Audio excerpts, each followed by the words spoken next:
Greed for money. Meghan and Harry defied inventing nonsense.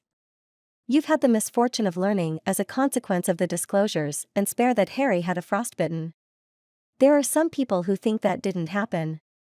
There are others who convinced that he did because he basically got up to the point of being blackout drunk, fell over in the snow, and therefore this happened when he was taking a leak and therefore he exposed little Harry to the elements and got some form of frostbite.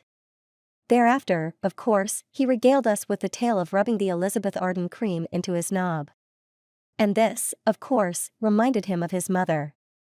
So we've been treated to the rather unedifying image of Harry and his ginger thatch downstairs being parted to find his little pink peanut in order to smear on some cream as he reminisces about mother. However, news comes my way, and it is a consequence of some super sleuthing that has taken place. The notification of this appears on the St. Harry's Wife Reddit thread, so credit given there, and a post by Build the Herd, who reports a super sleuth on Twitter, who asked to remain anonymous, has figured out that Harry has merching Elizabeth Arden cream. Elizabeth Arden 8-Hour Cream sponsored both 2011 and 2013 walks with Wounded. Therefore, the frozen toddler story was fabricated, and what brings up from Twitter is a post from Elizabeth Arden of August 24, 2011, which reads: back in April. 8-Hour Cream supported Walking with the Wounded. This inspiring project involved a team of injured servicemen journeying to the geographic North Pole. Watch Harry's Arctic Heroes this evening for behind the scenes footage that follows Prince Harry and the team showing on BBC One at 9 p.m. and then on December 14, 2013. Reports #news alert. This is again posted by Elizabeth Arden's Twitter account. Prince Harry and the team from Walking with the Wounded have successfully completed their expedition mission to reach the South Pole. Show your support for the cause this weekend with our famous 8-Hour Cream. We will be giving £1 from every product sold until December 15th. And then there's a picture of the infamous Elizabeth Arden 8-Hour Cream. By appointment to Royal Dodgers.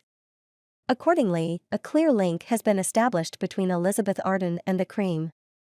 And Harry, and therefore this calls into question, did he really rub the cream into his?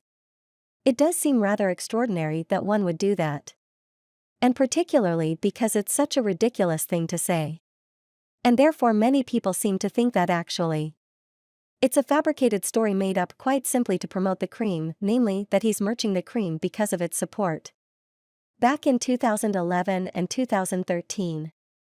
And making reference to it now in spare.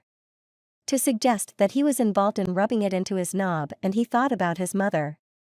It shows what an utter dunderhead this man is and how easily led he is. Because first of all, if you're going to merge it, why not suggest that you've got it on the tip of your nose or the tip of your ears and you used it there? Not only would that seem more likely because your ears and nose are more likely to be exposed to the elements, it's also not going to subject you to ridicule. Certainly not going to have you appear in the South Park episode rubbing your penis against Kyle's window. The fact is, he deems that it's appropriate, showing what a pea-brain is, to talk about rubbing it into his, and therefore not only is it likely that this was an invented tale to be inserted into spare for the purposes of merching. After all, the Sussex is repeatedly are on the lookout on the shill to get those Benjamins in. Something which of course, as you know, for Meghan is a considerable residual benefit. But also it makes him look completely stupid, because he's talked about the fact of rubbing it into his whilst thinking about it, and then being reminded by his mother by the smell. If he thought, and is quite possibly the case, that this would be a jolly jape of an anecdote, which I'll have everybody rolling in the aisles, and they'll say, "Oh, good old Harry, what a trooper, huh? Gets frostbite on, but then rubs some cream in. What a trooper. That's the British way." Maybe that's what he thought would happen, but of course it's spectacularly backfired because, 1, it's made him a subject of ridicule, and 2, it would appear that the story might well be fabricated as a consequence of this sleuthing that has gone on. It's simply quite likely to be the case. Given the form of the Sussex axes that, guided by Meghan, he would be told put something into merch for them, who knows, perhaps Elizabeth Arden. A deal has been cut to say if we make mention of your cream. Bungus, some monies, bungus. A box of the cream. Who knows? It's likely that Meghan would be angling for that, because remember, everything that she does when it comes to another person must relate to the prime aims. And we know that she very much enjoys her freebies. Accordingly, it might be the case that a deal had been cut to make mention of the Elizabeth Arden cream in the book, as a consequence of some kind of inducement. Or maybe Harry just wants to issue a further thanks to them because of their support of the expedition and gives them a further mention. But I've been inclined to think, given the grasping nature of Meghan, that she would be more likely to angle for this product placement for the purposes of ensuring that they gain some kind of advantage by doing it. It's of course is one to think how many other product placements have there been in Spare. All the particular brands of alcohol that he's mentioned. Of course he talks about his Xbox, even those boxes didn't exist at that point.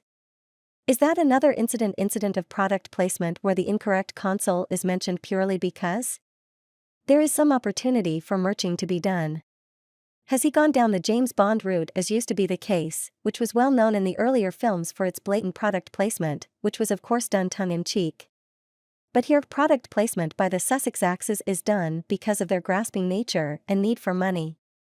Is there double merching going on, making the money from the book itself and then being paid to make mention of certain products? I'm sure some enterprising sold at some juncture will go back through Spare and look for incidences of various products being placed and mentioned, but it's unsurprising. But as a consequence of this sleuthing, such a connection has been made because it's commensurate with the way that Meghan has to ensure that Harry is also a joint party to her grasping nature of getting hold of the residual benefits,